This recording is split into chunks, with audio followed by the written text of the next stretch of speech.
and now this. That's right, we're watching an actual justice... Excuse me, actual justice warrior. Economists are... Oh. Shit. No. Economists are constantly getting things wrong.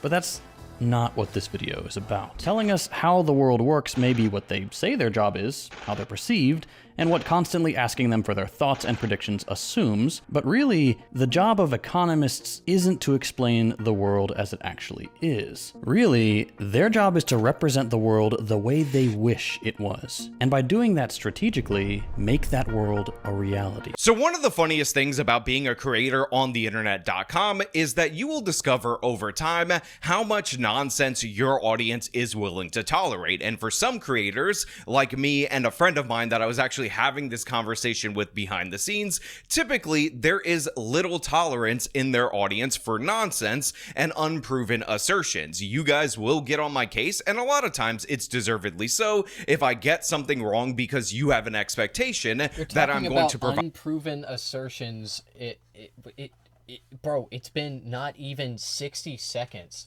I enjoy watching these with you. I'm not the smartest, but I like to listen and be informed. You are the perfect chatter, Donut. You really are. That's why I appreciate you. You know, and look, you know, whether somebody's listening to me or not, I'll say this shit anyway. Okay, I'm basically over here, like, shouting it from the rooftops, and nobody is really listening. And that's okay. It's crazy to think I wouldn't have found you if it weren't for Outlast, yeah. Yeah, and I only started playing that game. I only got that game because, it's because of Kerrigan. Yeah. Back when she only had a PS4, that was one of the only cross-platform games. Like, that is one of the only cross-platform games that's out there. So, that's why I got it. Provide sourcing and information and essentially take apart and show you how wrong somebody else's argument, and that's the audience that I build. That's the audience that I live with, and that is how I have to operate my content. However, there are other creators on the other side of the spectrum, and not just politically, but in terms of audience accountability, that can just say things, they could just assert the most stupid, ridiculous conspiracy theories. Okay, dude, you are saying this right after this guy, Second Thought, just got through his introduction. Like, he just got through the fucking introduction, man. Like, yeah, he is going to back up what he's saying, presumably. You are operating in bad faith by saying that, okay? You are assuming that he's not going to back up his claims with anything, or like, you're just saying that he's, like, saying nonsense and he's hoping his audience will believe it. Like, bro, you are not even 60 seconds into the fucking video. Over and over again to their audience, and these people... I didn't realize she loves it. She's bad at the game, but at least she's happy. She just likes horror games. She does. She's not bad at it. She's not bad. She helped me. We got through Psychosurgery together. Like, Kerrigan is a pro gamer when she wants to be. I'm telling you. People out there will gobble that up, no matter how ridiculous that assertion is on its face. And a perfect example of this is Second Thought, yet another rich kid socialist who had everything in his entire life handed to him, who of course is against capitalism and is fighting for the revolution, while simultaneously enjoying the life of a rich kid who was allowed to pursue the arts because his parents provided absolutely everything he needed throughout the course of his life. The man has never seen struggle at all whatsoever. You literally have a source? Like, what are you talking about? This is nonsense. I don't, like, the thing is, you could be right, but you just got done talking about how, like, my audience won't tolerate me making unsubstantiated claims. And where is the substance of this claim? If you're gonna say he's a Nepo baby rich kid, where's the proof? So he's live-action role-playing as a working-class individual, even though all of his hobbies are rich kid hobbies, including the fact that one of his channels, no joke, is him driving luxury cars. If you've been on the channel for a while, you've probably heard me mention the secret project I've been working on with Joseph from Real Life Lore. Well, after almost a year of planning and shooting, we're finally ready to launch. As of right now, you can catch our new car show, Grand Test Auto, right here on YouTube. We review everything from muscle cars to electrics to autocycles, supercars, and of course, the Toyota Corolla. Grand Test Auto will always be free and supported by sponsors here on YouTube. But if you'd like to watch the show ad-free and see new episodes months before everybody else, you can sign up for an account on Nebula and watch Grand Test Auto along with tons of other original content from your favorite education. You literally said she's dog shit at the game, your words. I never said that. Where's the clip? YouTubers. That he brags about being more valuable than most people's houses in the United States of America. Oh, and Yeah, anyway, reviewing cars, like, he obviously fucking rented them or some shit. It's not like he's buying them. If you have a YouTube channel where you review cars and you make some money from it, then yeah, you can afford to rent cars to review them and make more money. Like, what the fuck are you talking about? I thought you were like the big-brained content creator. You were like I watched one of this guy's videos about like the meta of content creation right now, and it's like, okay, like, how is this person not just like doing the meta? I don't understand. Oh honey, don't say that. I have tons of clips. I'd like to see your clips. I'd like to see them. Wait, hold up. Not upgrading yet due to phasing. Okay, thank you, Linux. All right, anyway. By the way, this is a guy that wants to take away your car because he thinks we need to do so in order to save the world from global warming. Well, second thought has... Yeah, communism is when they steal your things. Yeah, man. Yeah, man. He wants to take your car. He wants to take your toothbrush. He wants to take your... He wants to take your guitar. It's just so fucking stupid, dude. Oh my god. Dropped a bit of a doozy as of late. He did a video on how economists are not just wrong, they're not just inaccurate in some of their predictions because it's a complicated field where you're trying to understand incentive structures and how humans who are creative individuals respond to said incentive structures. He has determined that economists actually make up the economy for rich people because I don't know if you guys know this, I don't know if you guys are aware of this, rich people are the ones that are running absolutely everything and they're using it to declare war against the other classes across. Do you think that they don't run everything? Like, they own all the companies. The fuck are you talking about? Like I mean, do they run things? No. Okay, the workers run things. Okay, we make the things, but we let them walk all over us. That's the problem. That's the problem that most socialists are like positing here. I suspect that's what Second Thought is going to predominantly talk about in this video. But economists certainly use their position to like basically being an economist is like running PR for capitalism. Okay, that's what it is. That's all it is, actually. And what you'll notice is that when the economist says, you know, oh, the economy's doing really good right now, you don't really feel it. You know, like I've seen the economy go up. I've been an adult when the economy has gone up, and like my life didn't change. Shit, the economy on average, it just keeps going up. That's what it keeps doing. Yet most people can't tell the fucking difference. This is because profits are privatized. Okay, profits are extracted from the worker, from the laborer producing the commodity. Obviously, you know, I think this. Okay, but what this means is, if you can agree with me on that, then what that means is they are hoarding the wealth, but when the stock market crashes, what happens? People's 401ks dry up. Remember those 401ks that Reagan made us all have? Like, all of these retirement accounts are tied to the stock market. So when the economy crashes, people lose their savings, all of their savings. So the losses of the stock market are socialized, but the winning of the stock market is privatized. That's how it works. Across the world. And he knows this because he has issues with his dad and his mom handing him everything throughout the course of his life. So he projects those issues out there to folks in his audience. Now we're going to talk about this. We are going to break this down, but we're also going to discuss how this man has no requirement at all whatsoever to actually prove any of his stupid assertions to his audience and kind of laugh at the fact that you can grow on the internet.com even faster than those people who actually do put in the work. But before we do, I want to thank everybody who supports this channel via actualjusticewarrior.com. But on specific political goals, bad logic, and subjective accounting decisions usually made by the rich and powerful for self-serving reasons, like more war for everyone and less work for them. Because most governments care about keeping the rich happy, that fantasy has real consequences. The reality is... So, I just want to point out here that Actual Justice Warrior has actually been working on this video for probably multiple months. because the video he's reacting to here came out in February, okay? And now he's gonna epically deconstruct it. Okay, that's what this video is. But me, J-Star, on the other hand, I did not pre-watch this, okay? I am reacting to this live, and I'm about to deconstruct this shit. And it didn't take me 8 months, Mr. Justice Warrior. In fact, it's only going to take me about an hour.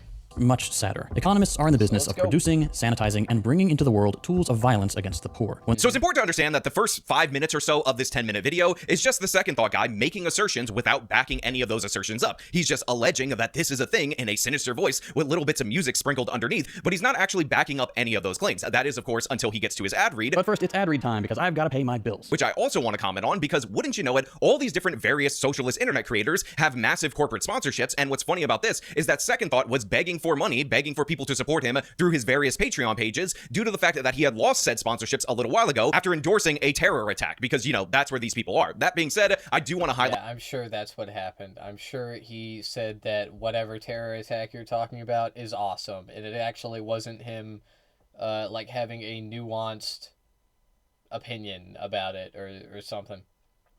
Anyway. Because, you know, we can't have opinions about terror attacks that deviate too far from the mainstream. You know, whoever did the terror attack is evil, and that's it, and we must hunt them to the end of the earth, and we have to start another war over it, and yada, yada, yada. You know, don't say anything other than that, or you're also a terrorist sympathizer, and you'll get all your ads pulled. Okay, fuck you. Anyway. Until, like, you know, of course, until 15 years later, when it doesn't fucking matter anymore, then we can all say that, you know, Bush lied about the WMDs and whatnot, and like getting into the Iraq War and how that was bad. So just give it 15 years, okay, and then we'll be on the right side, okay? Don't worry. Anyway, again, you're talking about the like.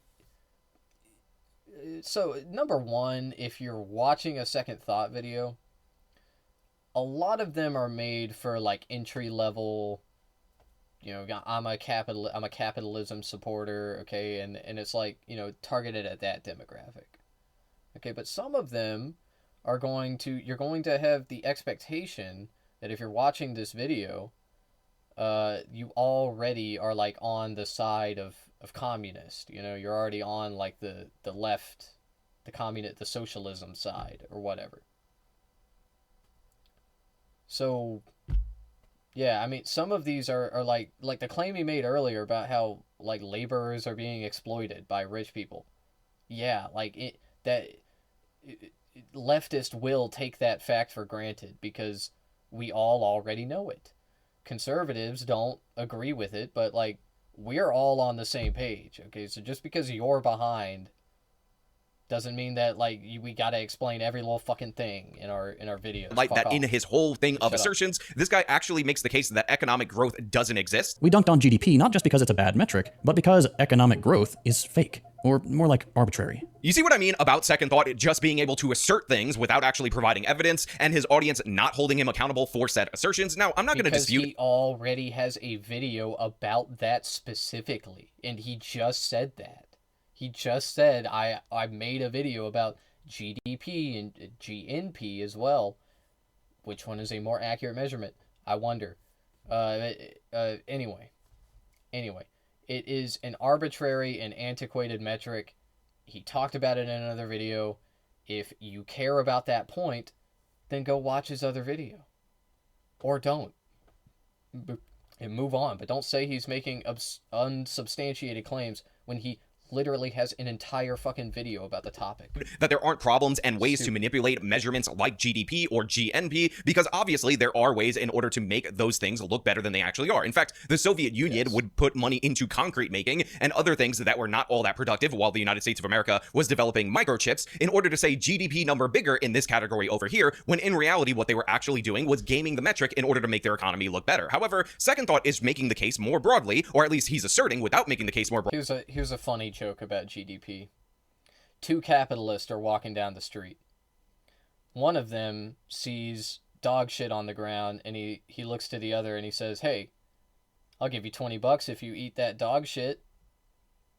And so the capitalist eats the dog shit, and the other pays him the 20. Okay? And they continue walking down the street. And then there's more dog shit. And the capitalist that took the bed and got the money, he says, "Hey, I'll give you $20 if you eat that dog shit." And so the other capitalist, he also partakes and he eats the dog shit and he gives him $20. And then they keep walking down the street and one of them says, "You know, we both ate dog shit, but neither of us are any richer." Huh. And then the other one says, "Yes, but we increased our GDP by $20 by $40. Sorry, because there were two transactions." and that is why GDP is fucking stupid, okay? And also it's just it's a silly joke, okay? It's a fun broadly, joke. that economic growth doesn't exist. And this is such a fundamentally stupid assertion, it almost defies all logic that a sentient human being would say so. But the thing is, Second Thought is a socialist, so he's essentially an economic flat earther, so it is not ridiculous for him to make said assertion. But one need only think about this logically, understand what economic growth actually Economic is, to get how flat absurd earther. this is. All economic growth really is, if you truly want to think about it in its most simple way, is an expansion of your gotta start productive using that capacity. one. So if you are planting crops, But given for one of the most capitalists. basic examples, and you are doing so by hand, and all of a sudden you get a shovel and you're able to plant 10x more crops with less labor, guess what? That in fact is economic growth. You've expanded your productive capacity. And we have seen this happen in more complicated ways, in more broad ways, in order to get from hunter-gatherers to the advanced societies that we have today. And we call this economic growth because our economy is in fact growing as humans are capable of producing more, expanding their productive capacity with certain tools, innovations, and inventions. So yeah, while you might be able to say that Yeah, but that's not what GDP is. That's not what it measures. GDP doesn't measure potential commodity output or commodity production.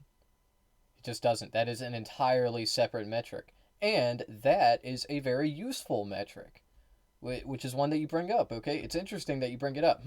GDP is Let's hear more manipulatable, about or this that. metric is manipulatable. The idea that we have the same amount of wealth in this world that we used to have when we were hunter-gatherers is absolutely absurd and ridiculous. You are orders of magnitude. It's funny that he would bring up commodity production because if you actually look at those statistics, which are useful in my opinion, and actually do say things about a society and what it is capable of, and yada yada, and how well it can potentially take care of its citizens as well, and produce money and revenue for itself.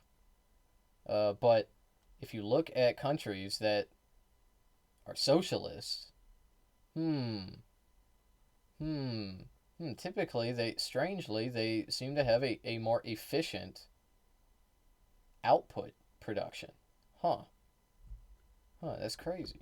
Richer than people were back I don't know. 10,000 years That ago. could And be again, I'm using extreme anything. examples so you can understand this, but in reality, you are orders of magnitude richer than people were 20 years ago, even if you could show me a chart that says, oh, incomes haven't kept up with this metric or whatever. Just think about all the things in your standard of living or in a human standard of living that improve over time due to the fact that we have been able to expand our productive capacity. But whatever, that's not the point of this particular video. It's just a terrible groundwork for what we're going to get into, which is, of course, Second Thought saying that economists aren't trying to actually describe the world, they're trying to make the world, which honestly needs some sinister music undertoning it. Every Econ 101 textbook should come with a million caveats that basically make the whole thing worthless. The idea that we're all self-optimizing, rational actors with perfectly ordered fixed preferences chasing utility in a vacuum where we only communicate through prices that we can negotiate is a total fantasy. So like I said, for about 5 minutes throughout the course of this video, it's just random assertion after random assertion. However, Second Thought has officially That's not a random assertion, although economists have moved away from that line of thought. That is certainly exactly how they viewed the economy, somewhat recently. What he's describing here is a recent change under the capitalism structure where economists actually don't assume that everybody is a rational actor. But that is certainly how they used to view it for a long time, because it was convenient for this economic system, okay, to assume that everybody is perfectly rational in their decision making is a line of thought that economists used to commonly use. and in fact many of them still use today. Okay, but it is an obviously flawed way of thinking as well. Obviously. I'm going to keep saying it, obviously. He made his first claim in this particular video at 4 minutes and 30 seconds, which is that the other side of the argument, the straw man that he's going to attempt to knock down, is that economists believe that humans are perfectly rational actors with fixed preferences that communicate through prices. And again, he says that economics 101 textbooks need to come with a disclaimer that basically debunks the whole thing, but in reality, no Econ 101 textbooks makes this assertion, and if they did, that would be a garbage textbook. In reality, we have anything but fixed preferences. In fact, Thomas Sowell's Basic Economics talks about how people end up substituting things that you couldn't even possibly imagine for other things. And I'll give you an example of what I would call a non-linear substitution so you can understand this preference. Let's say you want to go on vacation and you specifically want to go to Disney World. However, you end up discovering that Disney World really expensive. The flight, too pricey, the hotel, you don't want to pay for it, and you think the tickets honestly and genuinely are ridiculous at this point in time. And now, if you had fixed preferences for a vacation / amusement park, one would think that logically you would start looking at other amusement parks like Six Flags or something of the sort and comparable hotels and flights to that thing. But in reality, we don't have fixed preferences. So typically, if a vacation is something that you've been saving up for and you decide that your ideal vacation is not available at a price you want to pay, you might end up buying something completely different with that money, or saving it, or using it to invest or something else. But an example of what I'm talking about is the fact that people might not go on vacation, but they might buy luxury clothes. They might buy some kind of new technology device like an iPad or something. So again, the idea that we have a fixed preferences or whatever has not been asserted by any economist at all whatsoever, as far as I know. Maybe one of these dumbass communist economists at that second thought is worshiping like Richard Wolff, but in reality, these are the decisions that people make, and this is why tracking incentives and trying to study the behavior that people use in response to those incentives is extraordinarily difficult. Economists pretend that they, and they alone, from a neutral outsider's perspective, understand capitalism. The economy. The economy. Something they act as this complicated technical thing bound by secret rules for them to uncover with data, charts, and experiments. The reality is much sadder. Economists are in the business of producing, sanitizing, and bringing into the world tools of violence against the poor. When the rich want ways to get richer at the expense of the poor, which is the only way they can ever do that, the literal job of economists is to make the graphs, formulas, and policies that say, we have no other choice. So again, we have the stupid assertions portions going on even longer than I remembered when I initially watched this video. And of course, we have the grand fallacy of the left-winger, which is the only way to become wealthy is to make other people poor. But the thing is, people start out poor. The default setting for mankind is poverty. In reality, the way that you become wealthy under a capitalist society is by providing things that people want, so they give you money for it. Oh, give me the money. Give me the money, okay? And again, those things can actually make you richer rather than putting you in poverty. A perfect example of this is the personal computer. A personal computer expands your productive capacity. In fact, Second Thought and myself would not be able to do what we do in terms of producing and editing videos in order to generate revenue without said personal computer. Whether you use something that operates on Microsoft software or Apple software, or you use something that operates on Linux, the fact of the matter is you ended up paying money to a company in order to provide you that computer. It was probably a steep amount of money. I use one of those iMacs, very pricey, in order to do my editing. But guess what? That upfront cost that I put in for that computer, for this camera right here, for the lighting setup, for Mr. Skeleton right here, who is in desperate need of a sandwich, but guess what? He's from a communist country, so they don't have a lot of food there. All of that ends up paying dividends in terms of how I work and expand my productive capacity in order to produce videos for you guys out there in the audience. So yes, I contributed to the shareholders and the heads of Apple and the heads of Canon becoming wealthy. Whoever produces this microphone, same exact deal. But in reality, this has paid dividends for me times 1,000 in that I've been able to use this equipment hundreds, if not thousands of times in order to produce videos for you guys out there in the audience. And again, this is not only true here, but it's true in a great number of instances. When you buy a car, sometimes it's not the best financial decision in order to do so, as we've talked about in the past, and you use that to get to a job that you would not normally be able to get to. That money that you spent on the car and continue to spend fueling it up and whatnot ends up making you wealthier, because if you had to walk to said job or take a bicycle, which honestly, if you do, scumbag through and through, because bikes do not belong in the road, death to bike lanes, then guess what? That enables you to make more money, expand your own productive capacity, and thus that makes it worth it. One of the things that Second Thought can't understand, and a lot of these communists can't understand because they believe in zero-sum economics, which is another economic flat earther theory, is that you can improve the lives of both parties with a transaction. In fact, this is one of the reasons why when you go to a store, you give... This is the thing. Like, it's anything to trigger the libs, bro. Get rid of bike lanes. Why?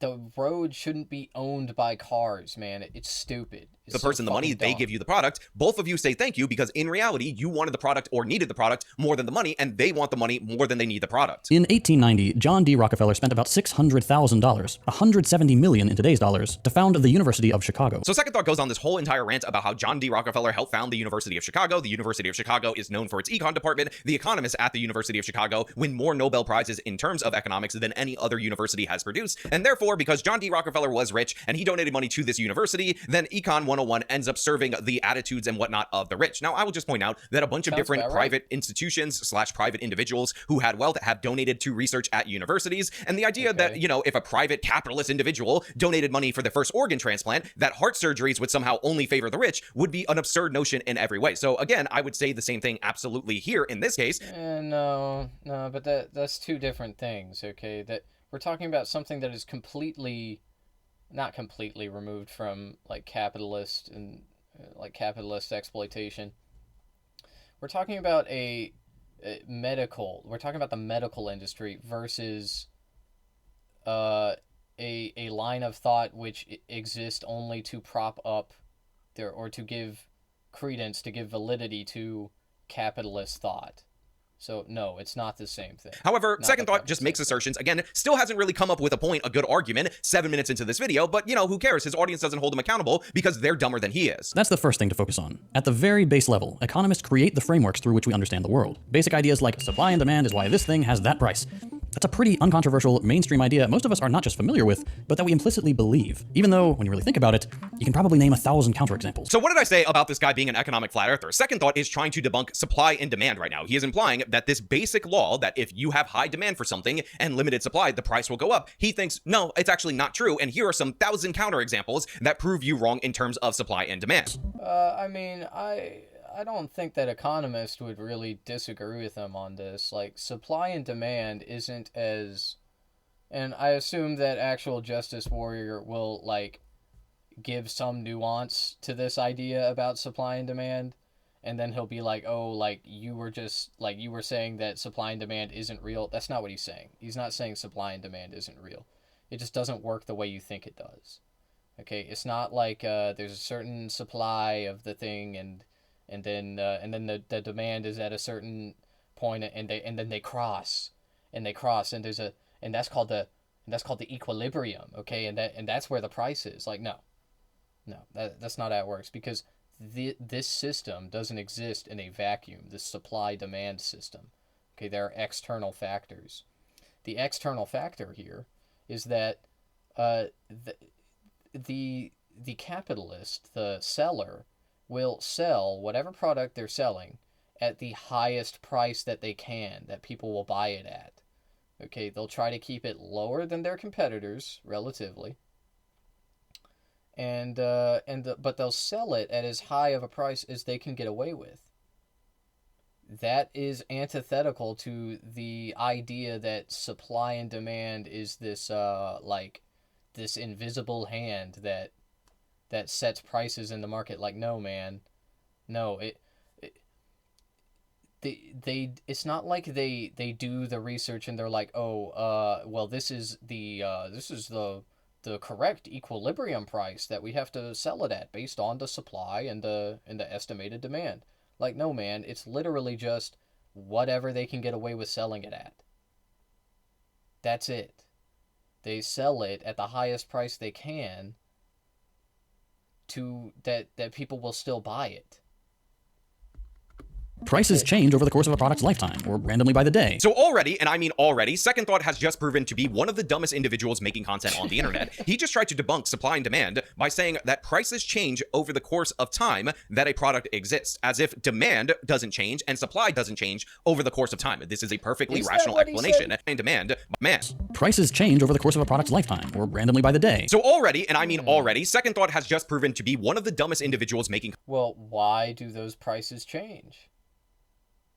If the supply and demand are fixed, then why does it change? Like, it's not like the demand is and the supply is changing drastically throughout one day. And also, why would things be different prices in different stores that are geographically close to each other? Like, if I go to the Walmart that's that way, milk might be $3.50, but if I go to the one that's over there, milk might be $4. And in fact, that is the case because I went to both Walmarts recently and they have different milk prices. Okay, this is just like this is how it works. Content man. on This the is what internet. happens. He just tried to debunk supply and demand by saying that prices The reason change that over they sell the milk for more money at this other Walmart isn't because, you know, more people are buying milk, more or less people are buying milk, or there's more or less supply. It's because the people that go to that Walmart will still buy the milk at that price. the course of time that That's a product why. exists, as if demand doesn't change and supply doesn't change This over is the course of basic time. This is a economics. perfectly rational explanation. Then he ends up going to the grocery store in terms of his visuals, and he says, oh, products pricing changes throughout the course of a day. Now, look, I know JT is a wealthy guy who probably gets Whole Foods deliveries whenever he wants to get groceries, but for us normal people who have actually been to the bakery section of a grocery store or, you know, been to a bakery, this is not unusual for you to see prices go down later in the day at this store, especially if a product has a limited shelf life. Again, if you go to the grocery store, oftentimes you'll see meat that needs to be cooked that day marked down significantly because the Notice how even though I clown on this guy, Actual Justice Warrior, even though I make fun of him, I say he looks like the kid from the Polar Express. Okay, hold on, let me pull him up real quick. Shit, I misspelled the fuck out of that. Even though he looks like this kid. Oh, I forgot his the actual character's name is Know It All.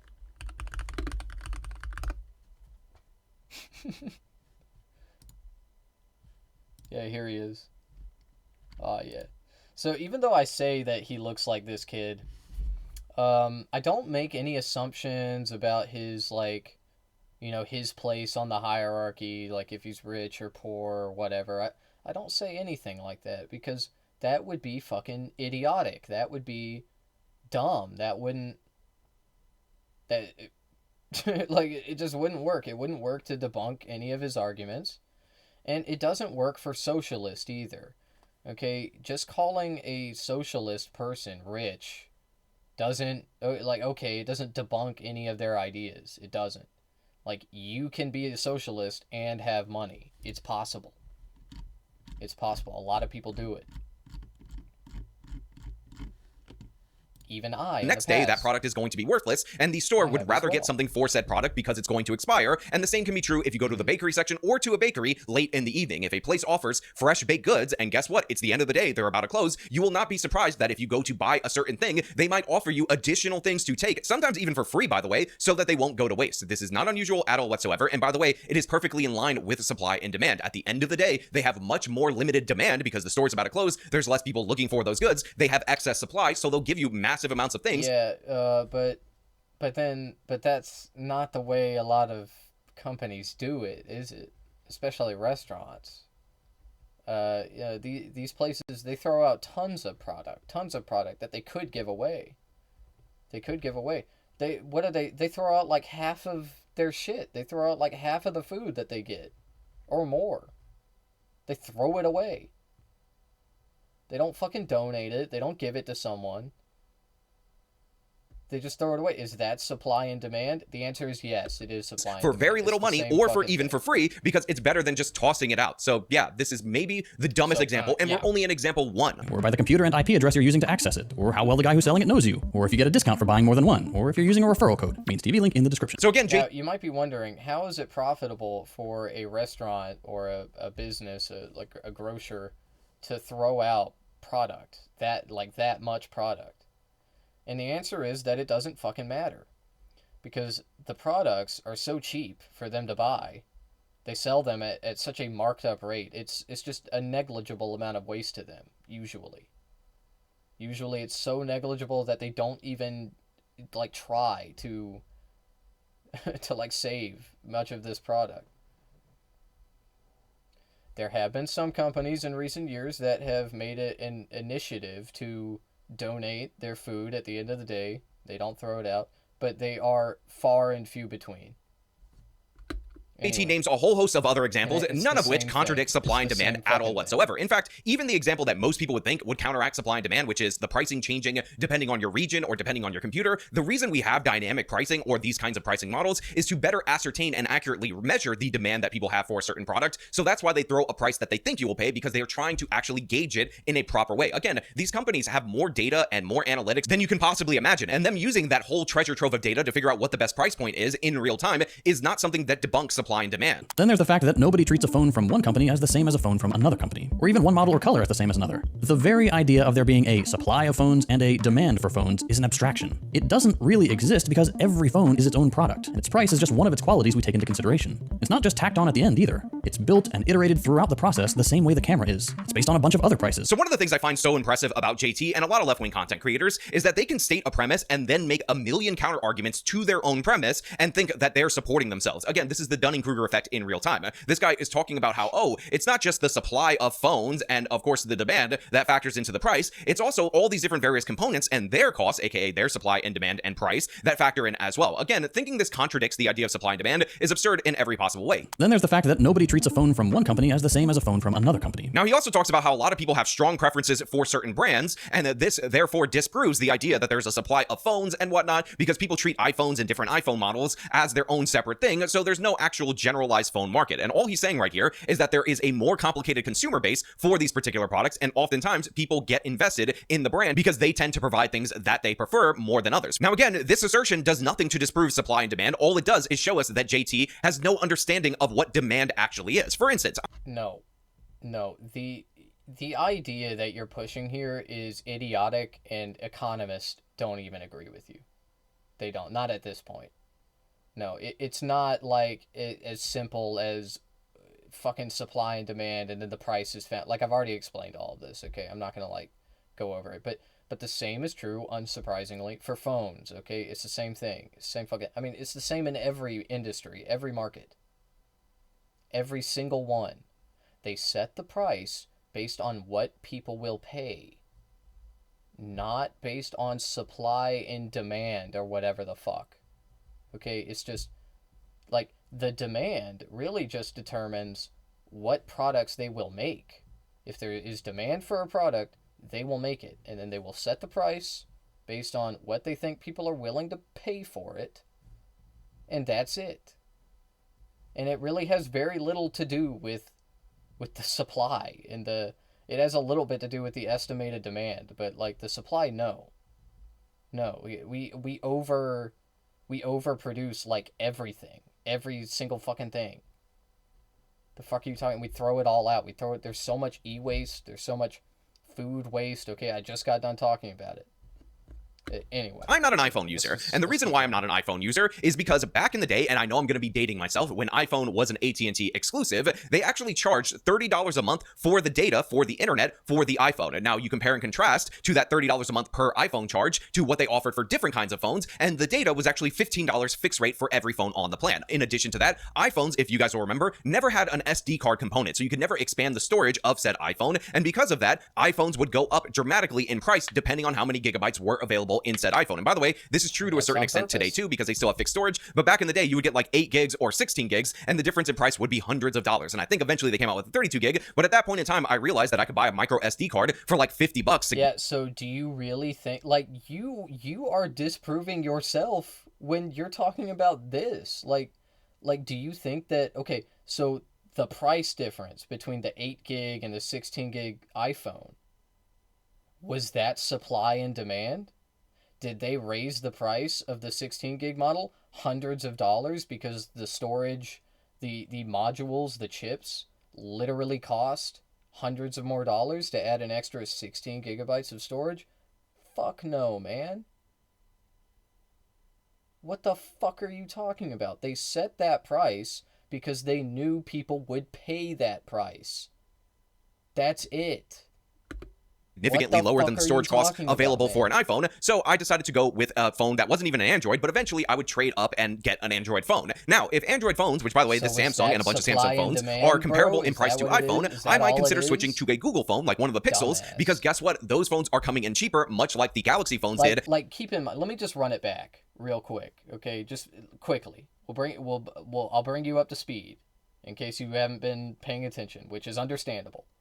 Okay. Second Thought said, supply and demand is fake. It isn't what you think it is. It is a fake metric. It's not real. Okay, because the whole point of supply and demand is that there's a price. There's an equilibrium, and the price is based off of where the supply and the demand intersects on the graph. Okay, where it makes an X. That's where the price is at. Okay, but what he is positing is that the actual price of these products is not based on that. It's not based on that at all. And then you're saying, like, oh no, actually it is based on supply and demand. I think that's what you're saying. But then you give an example of something that clearly wasn't priced based on the supply and demand. Like irrefutably, obviously. The 16 gig iPhone, which is hundreds of more dollars more than the 8 gig iPhone, that is obviously an arbitrary, increase in price, because there's no way that whatever, even if they're using like some kind of proprietary which they're not. Okay, they were using like solid state storage, early solid state storage. Okay, that price increase was not warranted based on the materials used and the technology used to manufacture, and add the extra storage. Like, the price didn't justify it. Okay, but you're like, no, this is supply and demand. When it very obviously fucking isn't. Back in the day, and I'm not wholly wedded to the Samsung interface, even though I definitely do like it. Again, there is a point where the price could be too high, where my demand for a new phone will be diminished, and I will not be willing to pay that. Now, Second Thought also says that people don't view these products as interchangeable, but again, this is somebody who doesn't understand how people respond to incentives and how people do non-linear substitutions. Because guess what? I have this phone, I've had it for about 3, maybe 4 years, and I have no need to upgrade because I keep it in good, solid condition. So for me, upgrading my phone either annually or biannually is not worth it, especially when you consider a top-of-the-line phone in the Galaxy or iPhone branch can run you over $2,000 easily. But that doesn't mean that because I don't want to upgrade this phone, I end up having to substitute for another phone. In fact, I can substitute for whatever the hell. I thought the new iPhones were like $1,000. They're $2,000? You fucking serious? I want. And oftentimes, one of the things that I choose to do with my money, rather than buy the newest phone each and every year, is use that money to travel with my wife. And by the way, the wife doesn't upgrade her phone each and every year as well for the same reason. So we're talking about $2,000 if we buy the top of the line phones. And by the way, I do want them to last when I buy them. I do pay them off all at once. That instead of using on phones, instead of upgrading every year, we end up using it on travel. So again, this is what we call a non-standard substitution that people make decisions on all of the time. And again, this is perfectly understandable. Like, how many times have you guys, because you were saving up for something, foregone going out to dinner in order to buy a meal at a restaurant because that's expensive, and again, you'd rather use that money for something else? So again, people not thinking of a phone as substitutable for another phone does not mean that supply and demand doesn't exist. What it means is that their demand for that phone might not let them reach that price point, and they end up using their money for substitution, which sometimes could be something in a completely different category. This is one of the reasons why, by the way, it's so hard for economists to predict how humans will respond to incentives, because obviously there is a point where people will just hang on to their older busted phones, or even substitute an Apple phone for an Android phone, or vice versa. Again, what you're saying has nothing to do with what he's saying. What Actual Justice Warrior is saying here is that I'll go back to the 8 gig versus 16 gig smartphone just because it's easy. Okay, but what he's saying is, like, if you take that as an example, okay, there's going to be some people that buy the 8 gig smartphone. There's demand for that, and then there's going to be some people that forego the extra cash to buy the 16 gig model. Yeah, man, the company knows that. We know that. Everybody knows that. Like, yeah, some people are gonna buy it. So like, I don't like, I really don't know what his point here is. Like, okay, like, yeah, people will buy it. That's it. Like, they're still charging whatever fucking price they feel like, okay, whatever they want to, whatever they know people will pay for. Inevitably, even though it's overpriced, okay, you're paying hundreds of dollars for 8 gigabytes more of storage as an example, some people will still do that. Actually, many people will still do that because, you know, you want to have the extra storage. You might take a lot of pictures. You might have a lot of photos. Maybe you want to have a lot of apps on your phone. People will pay the extra money to do that. Okay, that's it. That doesn't mean that, like, the price was determined by supply and demand. It just doesn't. If the next iPhone ends up being $8,000, a lot of people are going to switch, even if they didn't previously consider a Samsung at the same price point a substitute for an iPhone. And while sure, you might buy a phone for $1,000, you can't then turn around and sell it back to Apple at that same price. Why not? If price was a perfect mirror of value that emerges from the meeting point of supply and demand, what does it matter to Apple to have one rectangle worth $1,000 or several paper rectangles worth $1,000? Now, this is one of the dumbest statements I've ever heard in my entire life as a refutation to supply and demand, but also it gives you an idea of the mindset of somebody who is as wealthy as JT over at Second Thought. He thinks that this is a refutation of supply and demand because Back to Apple at that same price. Why not? a lot of people are going to switch, even if they didn't previously consider a Samsung at the same price point a substitute for an iPhone. And while sure, you might buy a phone for $1,000, you can't then turn around and sell it back to Apple at that same price. Why not? If price was a perfect mirror of value that emerges from the meeting point of supply and demand, what does it matter to Apple to have one rectangle worth $1,000 or several paper rectangles worth $1,000? Now, this is one of the dumbest statements I've ever heard in my entire life as a refutation to supply and demand, but also it gives you an idea of the mindset of somebody who is as wealthy as JT over at Second Thought. He thinks that this is a refutation of supply and demand because he thinks that supply and demand are supposed to get this golden price or whatever, and that is supposed to be irrefutable. But one of the things that he forgets is that the reason you buy an iPhone typically is because you don't have one. You have demand for it. And the reason you buy it from an Apple store, spoiler alert, is because the Apple store has the supply of it. So if you try to sell it back to them, an opened iPhone, which by the way has diminished value, they're going to have to refurbish that iPhone before they put it back out on the market. And in addition to that, they already have the iPhones because they're the suppliers, because they're the ones who produce it. So they don't have the same demand as a consumer for this product. So of course, they are going to pay you less money for that product back than you would pay from buying it through them directly. This is not a refutation of supply and demand in any way. In fact, it is a validation of supply and demand. And by the way, if you were able to sell the iPhone for more money, let's say they had a limited edition color that they only produced X amount of models of, you ended up obtaining that model, it sold out in all the stores, you put it up on eBay, you end up being able to sell it for $1,200, that would also not dispute supply and demand in any way, shape, or form. It turns out that if you put it on an auction like eBay, you get an accurate measure of demand, especially when supply is more limited at that moment in time. So again, this guy's an idiot. Things fall apart even more when you go looking into how companies actually price things. Sometimes a train ticket will be set at a flat rate you pay to get home. Yeah, I mean, I kind of agree with him on that point. Still, though, supply and demand doesn't determine the price. Okay, it doesn't. Which is Second Thought's, which is the core of his argument here, which Actual Justice Warrior is trying to refute. So yeah, just because supply and demand isn't what you think it is, doesn't mean that you should, you not being able to sell your phone back to Apple is irrefutable proof of that. But anyway, it also, he's not wrong, okay? It doesn't mean he's wrong. Just because he's wrong about that doesn't mean he's wrong about all of supply and demand, okay? Like, the thing is, this shit is not even controversial. Like, this is just, as they say, two idiots fighting. Okay, sometimes it's based on the distance you travel. Sometimes you buy the specific seat with specific perks like last-minute cancellation. Most of the time, things are priced with formulas that are themselves based on either data, vibes, or just good enough conventions like, here's what a normal markup is. And by the way, the more you study economics, the more you will come to realize that it's all fake. Money is fucking fake. Like think about it. The market loses like $1 trillion in one day, and I barely fucking notice.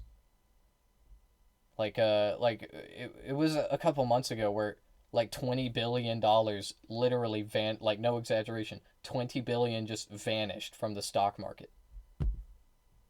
And I just went about my day, just add 30% to what you paid for it and you'll be fine. So was there a point to him bringing up train travel other than he wanted to throw, here's a 30% markup out of nowhere, as if that's standard in the economy, as if there isn't competition for transportation or any other product that wouldn't allow you to do so? Again, the average net profit for an American firm is 8%. So you have super profitable companies, and then you have a lot of not profitable or not high margin companies that end up giving you low prices at volume and make between 1 to 3% net profit every single year, and that's how they do their business model. A perfect example of this is a company like Walmart that's not trying to make a lot of profit each item. They're just trying to sell you enough volume in order to make revenue. There's not a lot of firms that are making 30% profit out of nowhere just because of an arbitrary markup, but Second Thought throws that out there because he's actually stupid, and he somehow Dunning-Krugered himself into thinking that his lack of understanding on the basics of pricing in the economy somehow made him an expert. And again, the train tickets, he talked about different things that could go into the price of a train ticket that honestly have like no contradiction with supply and demand at all whatsoever. Again, you paying more for the right to cancel is a standard practice because again, the company could receive nothing for that ticket and you're paying for that flexibility so you could change it because the company is going to have to respond and there are costs in actually, giving you that flexibility. The distance thing, self-explanatory, a flat rate, again, makes sense. And by the way, just so you guys know, just so you guys understand, there's no 30% markup for train travel. And in the United States of America, in reality, train travel is one of the most subsidized forms of transportation there is. In fact, in the New York City Metro, which should be maybe the most profitable metro in the entire world, considering how much people in New York rely on its services, the fare only accounts for like 22% of the cost. So yeah, there's no 30%. What are you talking about, man? The most subsidized form of transportation? What about road construction? What about building? Oh, that's whataboutism. You're literally saying what about? Like no, he's saying it's the most subsidized form of transportation. That may be true on paper, but what about road constructions? What about constructing gasoline pumps? What about gas stations, making gas stations? What about building gas stations? What about buying oil from OPEC? What about like building our own oil refineries? Like these are all very expensive, typically subsidized businesses. You expect me to believe that it's more or less subsidized than trains?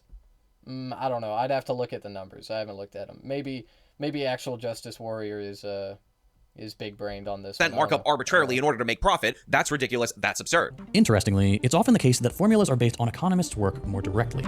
Like, for example, when accountants at pharmaceutical companies have to help their managers decide whether to invest in developing one drug or another. They'll use what are called discounting functions. Basically, a formula that lets them put a present price on future drugs. Discounting functions are based heavily on the economic theories fleshed out by the economist Irving Fisher. His formulas were first mainly academic, then went into financial accounting textbooks, and then turned into common practice. People use these formulas not because the theory behind them shows us the truth of the economy. Fisher's theories were just that, theories about where value comes from, to which his answer was future profits. So you know how I've been saying throughout the course of this video that Second Thought has essentially Dunning-Krugered his way into YouTube success? Well, a perfect example of that, a perfect distillation of that reality is what he just said right there, where he's like, this economist who's working for the rich. And by the way, let me just throw in pharmaceutical companies because everybody doesn't like those. Well, he came up with this theory about where value comes from. And guess what? He said value comes from future profits, which again is not actually the point of discounting functions. He does not seem to understand the basics of the concept, but he's going to talk about how sinister they are. But the thing is, when I explain this to you, you will understand how logical this is. It's not some crazy harebrained theory. Again, economists are just studying the way that humans respond to incentive structures, and sometimes when they go into policy, they want to craft incentive structures that may produce better outcomes. But discounting functions have helped to build a world in which, some of the time, Fisher's theory does apply. Future profits do determine price in some cases, not because Fisher was brilliant, but because he was useful for shareholders. The world was retrofitted onto his theories, built around accommodating the fact that discounting functions could and would be used because those who had power adopted and deployed them. Discounting functions, as investment technology that managers use, implicitly put the interest of shareholders first when making decisions about things like developing drugs. Fisher's idea of value is just a theory. It's a political opinion, really. But it's also a tool that an economist built that served the rich. So now, the drugs we produce in a capitalist society are indeed based on future profits. So that's his explanation before he jumps back to supply and demand. And again, based on this explanation, you have learned absolutely nothing. It's just a bunch of assertions. Although he said pharmaceutical companies, we produce pharmaceutical drugs based on future profits. No, they do that, yeah. Everybody hates pharmaceutical companies, something shareholders, something evil rich people. But the thing is, he missed the entire... Why do we hate pharmaceutical companies? Could it be because drugs are overpriced and people don't have access to them consequently? Why are they overpriced? Oh, it's because they're charging people whatever they, can get away with? Oh, huh. Man, that's crazy. That's crazy. Entire point of the discount functions. So the point of this theory, for those of you out there in the audience, is that time factors in to what makes something have value. So if I said you give me money for an investment and in 2 months I'm going to give you 100% return on said investment, you might jump on board, even though that sounds like one of the most basic scams that you could possibly have. And this is because you're getting 100% return on your money in a short amount of time, and that is very valuable to you. Well, guess what? What if I came to you and said, listen, if you gave me a certain amount of money, I promise to give you 100% return on said amount of money. However, it's going to to take me 10 years in order to do so. Now, you might look at that and think to yourself, that might not be worth it for me because it will take 10 years for me to realize the dividends of said investment. So even though I'm promising you the same amount of money, the same amount of profit based on your investment, you're factoring in time, and even though it's the same return, and again, let's say it's adjusted for inflation, equalize all you need to equalize, you're thinking in your head, well, it's not really worth it for me to wait that long. Those future profits are less valuable than the present day profits. They're less enticing than the present day profits. And by the way, considering you're supposed to maximize value for the shareholders, this ultimately ends up leading to a situation where certain firms think quarter to quarter rather than long term. But what this economist theory does is it identifies that normal rational human phenomenon that says that instant gratification for a lot of people is preferable to the promise of delayed gratification, and it puts a price on that. So this is used to justify companies investing in long-term products to their shareholders as a method to, actually pursue research and development. So what Second Thought is doing in his infinite stupidity right here is talking down something that shifts the mindset for Wall Street investors from the short term to the long term by actually putting a price on it. Now, again, it would be one thing for this guy to disagree with the idea that future profits are oftentimes viewed as less valuable than present day profits, but in reality, he's disagreeing with a basic of human nature. This, by the way, is one of the reasons why it's so difficult to get people to actually save money for their retirement, invest it for the long term, because even though the instant gratification that you would get from that cup of coffee, to use the classic internet finance bro example, each and every day is significantly less than the potential millions upon millions of dollars that you can get from investing in index funds over the course of 30 years, people don't see that future profit when they're old and retired as something that they value when they're in their 20s and just entering the labor force. Again, this is a basic idea, a basic concept that he tries to make like a sinister thing serving the rich, when in reality, it's an idea that he basically kind of formalized with this theory in order to get firms to shift away from short-term projects, which, by the way, if you're in pharmaceuticals and you have to spend 10 years on R&D for a drug, is something that you have to get people in the mindset of, to long-term projects. Again, like I said, it would be one thing if Second Thought disagreed with it, if he didn't buy into this theory, but the fact that he can't even describe the theory properly just shows you what an idiot he actually is. Discounting functions, as investment technology that managers use, implicitly put the interest of shareholders first when making decisions about things like developing drugs. Now again, I'm trying to keep my explanations of how Second Thought is wrong really simple so you guys can understand it, and I guess since he's using stocks as like the thing that he wants to come down on this discount function thing for, a perfect example of this would be stocks. Let's say you buy a stock and you only plan to hold it for 5 years. After 5 years, you're trying to sell it. That is your time horizon for whatever reason. You're going into retirement in 5 years, whatever. You want to buy a house, doesn't matter. For the sake of argument, your time horizon is 5 years, but the company that you hold stock in is investing in a project that won't be profitable for 15 years. Those future profits are worth nothing to you, so this is one of the reasons why discount functions end up factoring that into the present day price, so that way it's still a worthwhile investment for you, even though the company may not turn a profit for 15 years. People can assume or bet on the idea that it will be profitable in the future, so that way when you sell said stock in 5 years, even though it's not going to produce a profit, whatever project this is, for 15 years, you're still getting some of the value of those future profits, which by the way, of course, is diminished because people tend to prefer instant gratification to future delay. Yeah, what he's describing here, this is typically how individual investors, as in like regular people who have 401ks, who participate in index funds, this is how we think of these things. But no, when it comes to a capitalist selling a product, like in this case medicine, pharmaceuticals, that is not how they think about this, man. Again, they set the price as high as they can, whatever people are willing to pay. What you are describing is just a process that they use to estimate what they will make from that product over whatever the allotted amount of time is. Usually it's just, like 3 quarters ahead. But yeah, I mean, in capitalism, anytime you hear somebody talk about long-term investments, you can assume that they're dumb or they're lying, okay? Because delayed gratification. A similar thing can be said for supply and demand. The idea isn't a universal truth, we know that, but it does color how we think about the world. And it means that some companies can jack up prices and blame it on scarcity. We just don't think about that much. Economic theory glosses over this agency. It glosses over the 1,000 little decisions, moments, conventions, laws, individual people you need to have to actually make something, make the place to sell it, make the money to buy it with, and have the transaction happen. Economists assume money, markets, prices, transactions all spontaneously appear out of thin air, and that all that history just evaporates the moment you and I decide to exchange something. So I don't know how to say everything that JT over at Second Thought said right there was 100% wrong and ass backwards without saying that everything JT over at Second Thought there just said is 100% wrong and ass backwards. Economists do not assume that all of that history and the logistics that go into bringing a product into market completely fall apart at the moment or wipe away or disappear that you make a transaction. The people who do this, by the way, are socialists. This is why they do price fixing in places like the Soviet Union, in places like Venezuela, because they think everything that goes into said product is arbitrary and doesn't matter, and you you could just fix the price at the end. And the result of this socialist style thinking, guess what, is shortages, is absolute disaster. The reason you had toilet paper shortages in the nation of Venezuela is because toilet paper at the end point of this process that should have factored each and every one of these factors into the price was a Yeah, no, man. So what you are describing here is sort of accurate. I say sort of, okay, loosely, very loosely. Okay. So second thought is kind of wrong about this, okay, but also not really. I'll explain. So like I said, capitalists, they do fix prices, okay? They do set the price as high as they can get away with.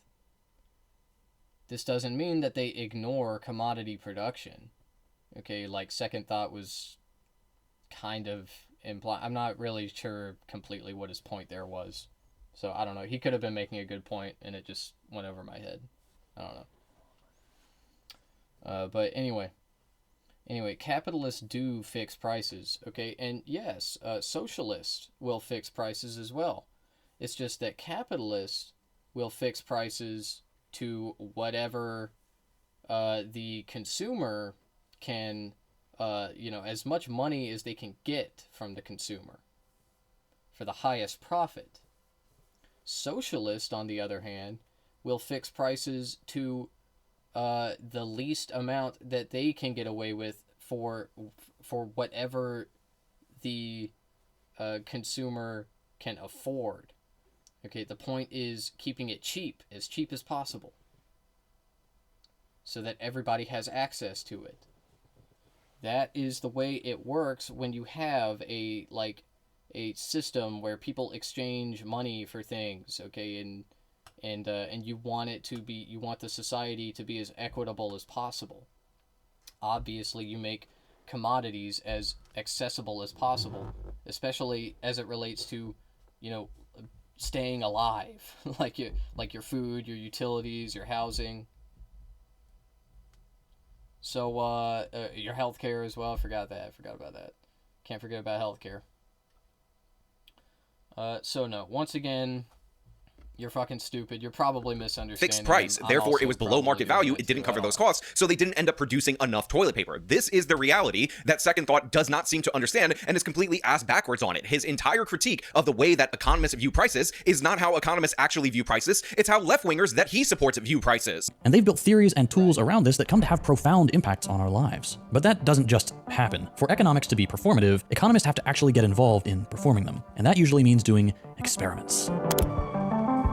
You might have heard of this already, but UChicago is famously known for producing the Chicago Boys, a group of Chilean economists who were some of the first to do neoliberal economic theory in practice when they directly advised the Chilean dictator Augusto Pinochet. So Second Thought is going to go over the Chicago Boys and the Chilean experiment. Now, he is going to, of course, pitch this experiment as an absolute disaster. However, throughout the course of this video, this response, we're actually going to show you the economic metrics of the things that Second Thought is asserting didn't work, and we'll see if his actual analysis compares to reality. Now, let us get into this first and foremost. Among their recommendations, trade liberalization and tariff reductions, widespread privatization, including of Social Security, and a regressive value-added tax. Together, Pinochet's dictatorial rule and the Chicago Boys' shock therapy meant thousands of political opponents were tortured and disappeared, tens of thousands of protesters were arrested, and a devastating economic crash for Chile in 1982 that left 1 in 4 people unemployed. So let's be clear about this. Pinochet was a dictator, a brutal dictator. And in fact, there are many brutal dictators throughout the course of this world, and they have nothing to do with free market economists. So the idea that he's going to front load this with all the atrocities committed by Pinochet during his reign is absurd, because we have seen similar types of atrocities committed by a whole host of other dictatorships. And of course, you literally do that. You literally turn around and do that. You're like, oh, these dictators have nothing to do with the capitalism, with the free market. And then you turn around and you're like, oh, but like, look at all these socialist dictators. Like, what the fuck are you doing, man? What are you saying? You're saying that like socialism is the dictator ideology or some shit? Like, what? It's so fucking stupid that whenever they do this, you can just be like, oh, well, like, weren't there like dictators that were like all about capitalism and shit? And they're just like, that has nothing to do with capitalism. you want dictatorship, socialism dictatorship that don't have anywhere near the same kind of economic policies. Again, the Kim family over in North Korea, absolutely horrible, oppressive in every possible way. The Soviet Union, a multitude of other dictatorships have had these kind of policies, and the Chicago Boys in no way, shape, or form made a dictatorship a dictatorship. In reality, they were trying to reform the economy. And by the way, part of the reason why nobody is saying that the Chicago Boys invented the Chilean dictatorship. What the fuck are you talking about? Dude, you are so fucking wanted to do this dumb, is because bro. there's a theory that liberalizing the economy... You're straw manning. I mean, you're not just dumb, you're straw manning. That's what is going on here. That's what you're doing.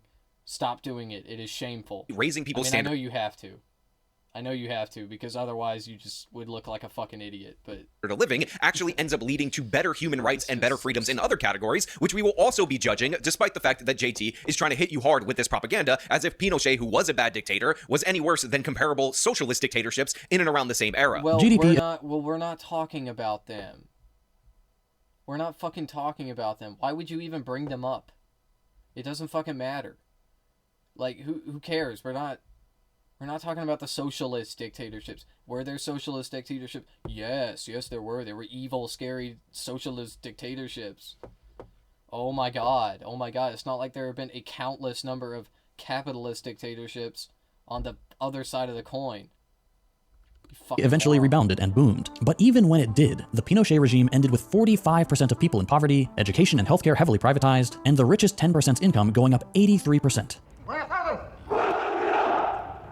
When Pinochet stepped down, Chile was the 8th most unequal country in the world. Milton Friedman called this a miracle. So the implication from Second Thought's statements right there about the Chilean experiment is that their poverty rate obviously went up because it was at 45% at the time that Pinochet ended up leaving office, and the experiment was, of course, a grand failure, and Milton Friedman, absolute scumbag, for saying that all that brutality and, of course, all of that problems in Chile are some kind of economic miracle. But, of course, when you look at the data, one of the things that you figure out is that the Chilean government prior to Pinochet didn't actually measure poverty. So what we have to do is rely on estimates for poverty in the nation of Chile, and what we ultimately end up figuring out, poverty in Chile was north of 45%. So in reality, poverty reduced. And by the way, it continued to reduce post these free market reforms after the ousting of Pinochet because Chile, and what we ultimately end up figuring out, poverty in Chile was north of 45%.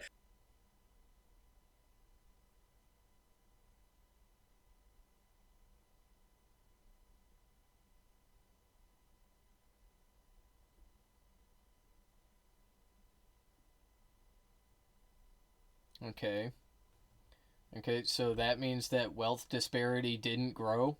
Like, what he's saying here is like, oh, like the middle class got some crumbs too. Like, come on, they got some crumbs. Like, dude, the richest people in the country, in Chile, they're like 83%. 83%, bro. Like, I don't know what so in reality, poverty like reduced. this. And by the way, it continued to reduce post these free market reforms after the ousting of Pinochet, because guess what? As the Chilean people became more wealthy, they also wanted more freedoms. By the way, this is what is being described as the miracle of Chile. And now Chile is one of the wealthiest countries in Latin America. Their GDP went from about 2,500 per capita back in 1980 to about 16,000 or close to 17,000 per capita, which means that the nation of Chile per person is wealthy countries in Latin America. Their GDP went from about 2,500 per capita back in 1980 to about 16,000 or close to 17,000 per capita. Yeah, so, I'm noticing some big jumps there around 2005, 2009. What was going on then, I wonder? Which means that the nation of Chile per person is wealthier than China, is wealthier than Russia, and again, it is in fact an economic miracle. And as for the privatization of their social security, within just 15 years of the privatization in 1995, the new program was already producing 50% higher returns per retiree than the previous program. And by the way, under that privatization, they actually guaranteed at a minimum the promises under the old program. However, the new program ended up, of course, working significantly better because they put people in the market rather than having a fixed promise from the government for them to pay out retirement benefits. In addition to that, the savings rate in Chile is almost on par with the Asian tiger economies rather than, of course, being on par with other Latin American nations, because the average Chilean saves close to 26% because, again, they are invested in their own country. Also, do you want to see the recession of 1982, which, by the way, was not just in the nation of Chile, it happened in a bunch of countries around the world, including the United States of America, which also had a hit to our economy in and around that year? Well, it's right here, which is a significant drop if you don't actually factor in the rest of the chart, which, of course, shows Chile's economic growth post that recession. So yeah, you saw a dip, you saw saw when all this public spending was pulled back, when they got their financial house in order, that you eventually had a drop in GDP. However, all of the programs put forward by the Chicago boys definitely 100% worked, and this is why Chile is one of the wealthiest countries, by the way, in Latin America. So to be clear, the miracle that Milton Friedman was talking about was not the dictatorship. Venezuela has just as brutal a dictatorship as Chile, and guess what? Venezuela crashed because they had socialist economic policies that Second Thought would endorse, while Chile is again one of the but the biggest jumps in growth and I'm not even saying that a country's GDP is like, I've already talked about GDP and how it's fucking stupid to use it, okay? But like, if we're going off of GDP, then okay, when were the biggest jumps in growth of GDP? Oh yeah, it was in according to that graph that you just showed, it was around 2005 to 2009.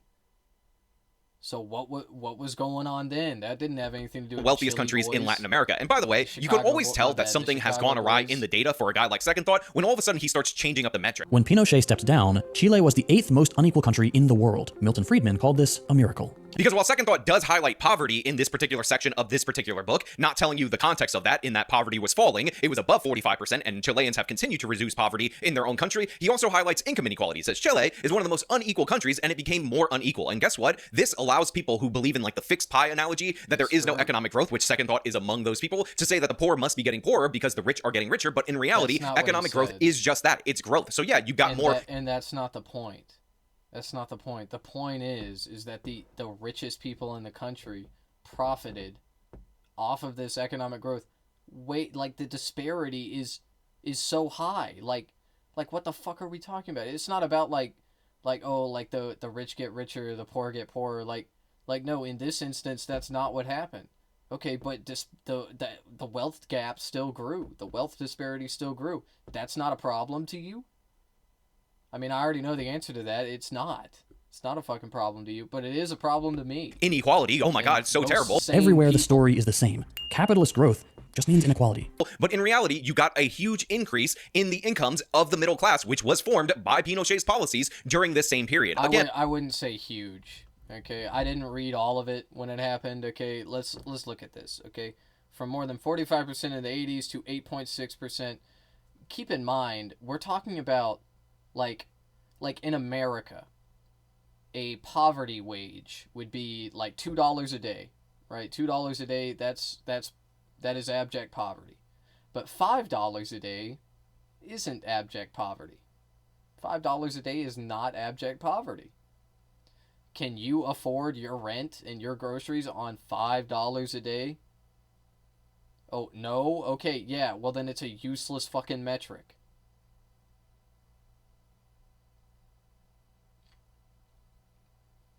But anyway, what he's saying here is, the working people, the middle class, they got some breadcrumbs, okay, and yeah, the wealthy, they got like tons of new wealth, but that's just capitalism. That's just the way it works. It's awesome. Inequality does not equal poverty. Oftentimes, it equals the exact opposite. And one of the things that we could see around the world is that wealthy nations tend to have a lot of inequality because guess what? It allows people who are more talented, better at business to succeed and actually earn. And that's the product of having a society. There it is. And we love inequality. That's right. We love that incentivizes economic growth. Awesome. So again, notice what he did right there with the switch up of the metric, because in reality, you can't compare pre-Pinochet Chile to post-Pinochet Chile without realizing the great success of these market-oriented reforms. No billionaire is sponsoring research on socialist economics in practice, mind you. Economists, by and large, are of the same pro-capitalist breed. Again, this is not true. We've had multiple different experiments in left-wing socialist economics. North Korea, the Soviet Union, Venezuela, they've all failed dramatically. I mean, my favorite one of all time would be Lysenkoism, if the story wasn't so tragic, who believed that plants are actually socialist in orientation, and you can actually get them to grow more if you give them less water and nutrients and plant them closer together, because essentially they'll distribute the nutrients equally. Now, of course, this led to disastrous famines, and then after the Soviet Union was repeated again in China. But yeah, they have tried your dumbass theories. They've fallen flat on their face.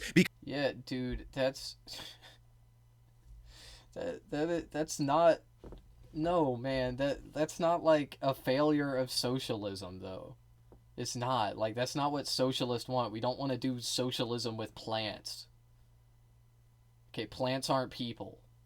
We know that. We know that, okay? But anyway, that is a failure of science. Okay, that is a person that like did something fucking stupid that just, like, wasn't grounded in reality. That doesn't mean it was socialism. Anyway, like, we could also talk about the other, like, failures of communism, like the famine under Mao. Okay, that was also not because of the economic system, but because of bad science, which resulted in bad policy. Okay,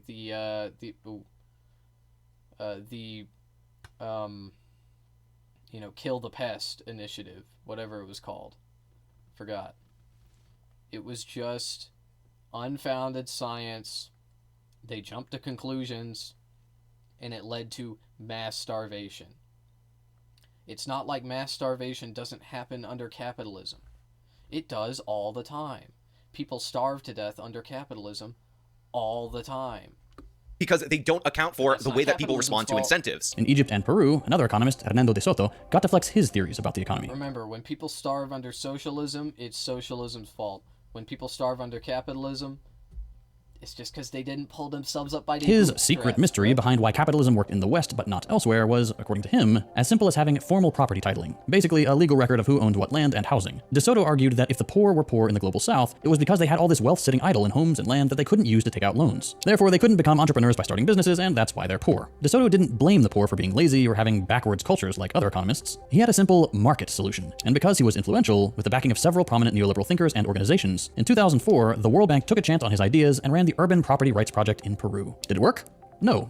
Quote, property titling had produced no increase in credit to the poor. So Second Thought is now coming after this idea that private property rights and formal titling can help expand credit to poor people and can help improve economic outcomes, and he asserts right off the top that this absolutely did not work in any way, shape, or form, which we will respond to in just a little bit, but I want him to, bury himself a little bit more before I give you clarity on the reality of the situation. How about in Egypt? There too, De Soto ran his experiment. What was that result? Quote, the evidence available shows that there is little or no positive impact. The impacts we did see were property owners getting more rights and tenants getting screwed over a lot more. Rents were jacked up under the new titling system that made selling plots easier for owners, especially big owners, which makes sense. If the only asset you own is the house you live in, property title or not, you're not gonna sell it unless it's the very last thing you do. With all this land being made into liquid assets, though, the wealthy could speculate with it, buying up more of it pretty easily during economic downturns that forced the poor to sell them off, and concentrating wealth in fewer and fewer hands. And if the wealthy didn't get there first, tons of small owners, and I do mean exclusively small owners, lost their land when they couldn't pay what loans they did take out, and the banks took their collateral. So I love every aspect of this particular segment from Second Thought, from his assertions that this program was an absolute failure, to the point where he ends up romanticizing the way that these people in Peru were living prior to this program. The worst part of this isn't that De Soto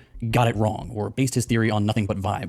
Economists do that all the time. That's not what this video is about, remember? It's that his theory actively reshaped politics in several countries because the rich and powerful could benefit. Before De Soto, poor people had power when they could keep the rich at bay by holding land and housing in common, or with informal titles that made it hard to buy up. They had power when their wealth wasn't too liquid and tied up in small assets like livestock. But this one economist's theory and his little experiments and the mountains of support from the world's richest and most powerful people actively destroyed that power. Because he's romanticizing poverty and slums, which of course he never shows you images of, because these are how people were living in these areas without formal property titling. So of course, what this program actually did was issue 1.2 million property titles to all these different various people who were living in illegal settlements in Peru, and the results, contrary to what Second Thought wants you to believe, which by the way, are contradictory in his own video, because in one aspect, he says they didn't get any loans for this, but in the other aspect, he says that some people didn't pay off the loans that allegedly they didn't get, were actually overwhelmingly positive. So first and foremost, are you saying that they were colonizers? You're saying that... What? I mean, that's not inaccurate. I didn't... By the way, are contradictory in his own video, because in one aspect, he says they didn't get any loans for this, but in the other aspect, he says that some people didn't pay off the loans that allegedly they didn't get, were actually overwhelmingly positive. So first and foremost, people were very likely to renovate their own properties, make it their home. They didn't get million property titles to all these different various people who were living in illegal settlements in Peru, and there was... In illegal settlements. Okay. Okay.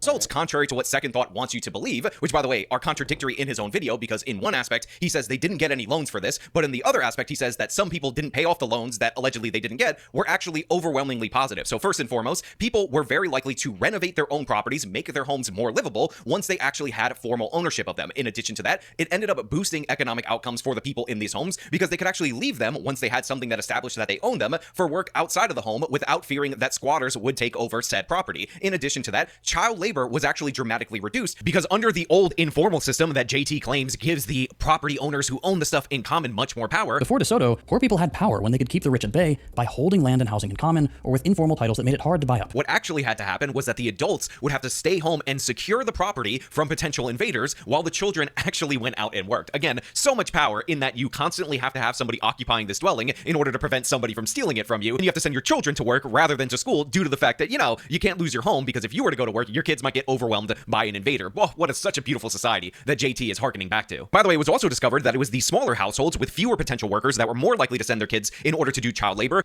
I don't know what his source here is. That sounds crazy, man. Like you are not living in reality. Okay, if you have informal property titles and somebody invades your home, what do? You evict them.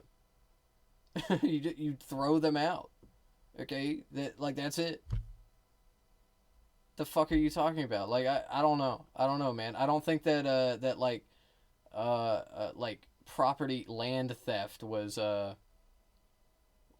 systemic issue in their society, because the reason why I think that is because this land ownership thing, this property titling, was explicitly to create wealth in the hands of the impoverished that lived in these slums.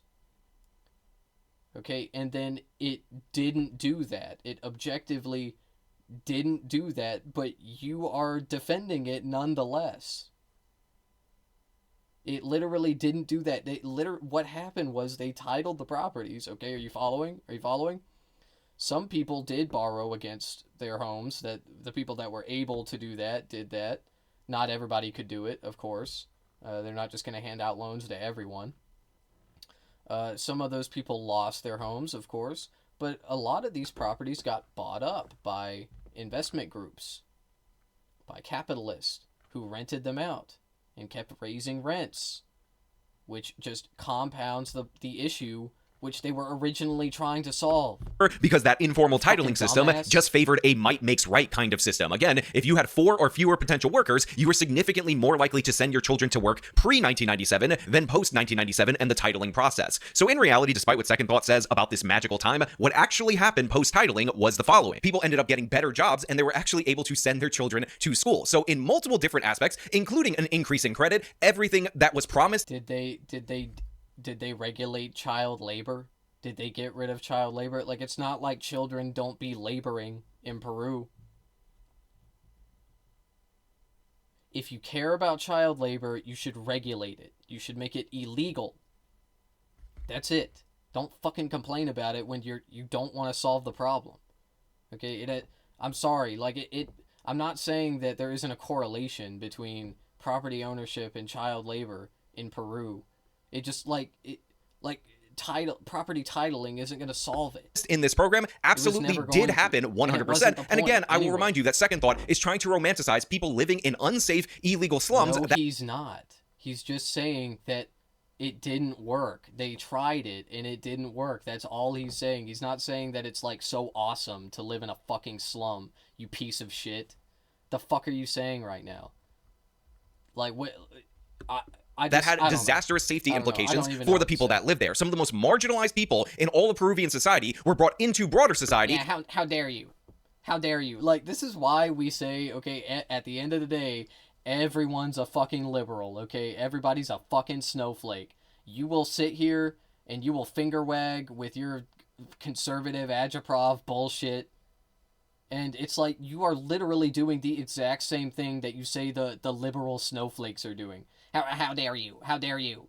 You don't care about marginalized people. Shut the fuck up, man. You don't care about marginalized people. The fuck are you talking about? And this guy's going to tell you that no, they were better off in that state of abject poverty. Before DeSoto, poor people had power when they could keep the rich at bay by holding land and housing in common or with informal titles that made it hard to buy up. They had power when their wealth wasn't too liquid and tied up in small assets like livestock. But this one economist's theory and his little experiments and the mountains of support from the world's richest and most powerful people actively destroyed that power. Titling programs meant foreclosures and evictions targeting the poor. It meant more people having to find work outside the home for large capitalists who now owned more. It meant courts, bailiffs, prisons, and armed police being hired to enforce these new property laws.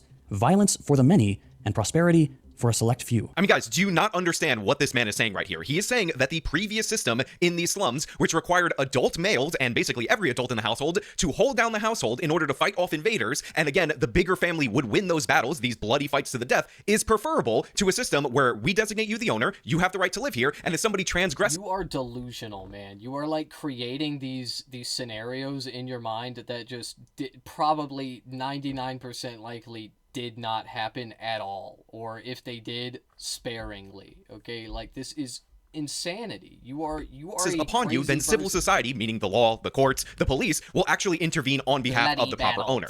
That is what this man is saying right now, which is insane, but again, unsurprising for an idiot socialist. In 2004, the World Bank took a chance on his ideas and ran the Urban Property Rights Project in Peru. Also, and this is one of the most random fact checks I've ever had to do on this channel, but for some reason, JT over at Second Thought says that this program started in 2004, when in reality it ran from 1996 to 2003, at least in Peru. Don't know exactly why he has this completely wrong. Maybe he just intended to say it finished in 2004. Not really sure. Don't know why he's getting basic facts wrong. But again, it just goes to show you the level of research that this person operates under. The whole thing was a total flop.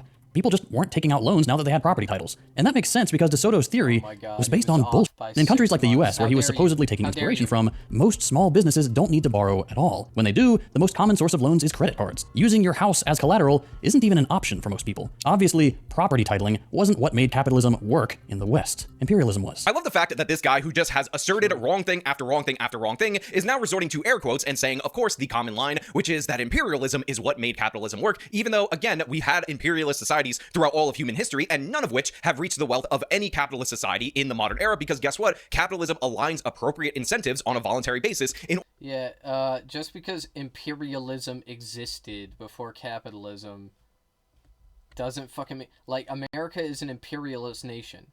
America is also the wealthiest nation on the fucking planet. And we owe a lot of our wealth to the imperialism. That's the point. That is undeniable.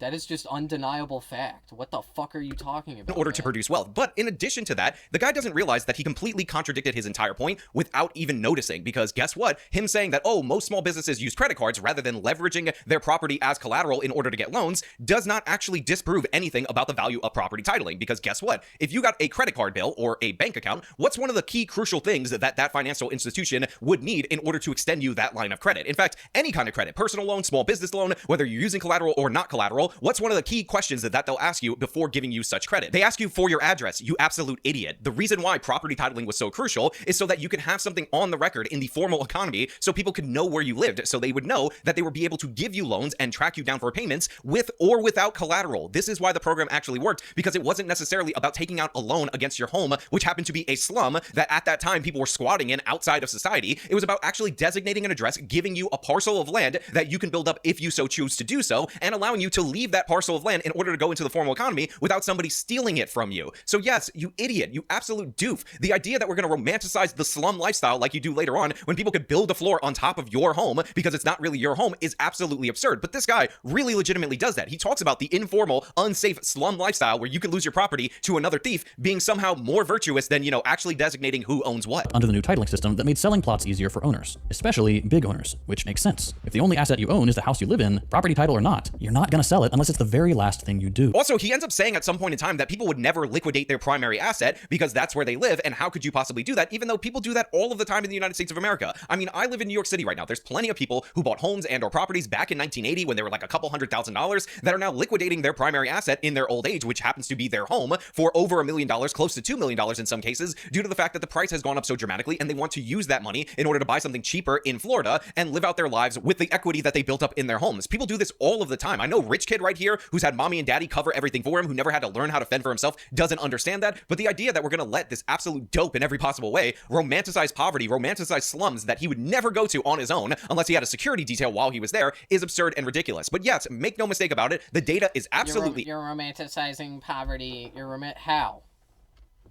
How? You're always talking about, like, unsubstantiated claims. How did he romanticize poverty?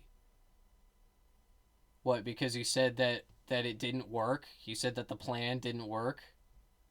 Really? That's it? That's him romanticizing poverty? Are you fucking serious? And people do get more access to credit. Child labor does go down. People are actually allowed to leave their homes without fear of somebody stealing their home when you establish private property rights, which, by the way, is why capitalism works everywhere it's been tried. Every time you introduce private property rights, allow individual ownership. Yeah, it works so well. It works everywhere. Guess what? Dude. People tend to make the best of that situation. Compare Hong Kong to mainland China. You have the biggest communist experiment in world history, Mao's Great Leap Forward, absolute disaster in every possible way. Compare that to Hong Kong, which doesn't have comparably any of the natural resources or anything of the sort, but they're under British rule. They're enforcing the basics of British common law, which of course is the framework for a capitalist economy, and Hong Kong becomes one of the Asian tigers, one of the most successful economies in the world. And by the way, prior to the introduction and recognition of some property rights in mainland China, Hong Kong's economy produced more with way fewer people per capita than the entire mainland China, because that's how effective private property rights are versus not having any at all whatsoever. So yeah, second thought, you're wrong about everything. It's embarrassing. You're talking about successful experiments that absolutely did work by a multitude of metrics, and you're saying, no, we should throw that out so we can keep people in slums because you like the idea of people not being in the system, man, and you like them living in abject poverty because it makes you feel better, because you like to romanticize it, because God forbid it's actually proven in places like Chile, in places like Peru, that capitalism works. You would not have a leg to stand on. But you know what? Those are just my thoughts. I want to know what you guys think about. Yeah, I think that your thoughts are really dumb. If an iPhone costs $1,000, why won't Apple buy my iPhone back for $1,000? Yeah, I mean, that was kind of a ridiculous point, but I'd have to go back and like look at it, because I don't know, he might have been making a different point that went over my head. Yeah.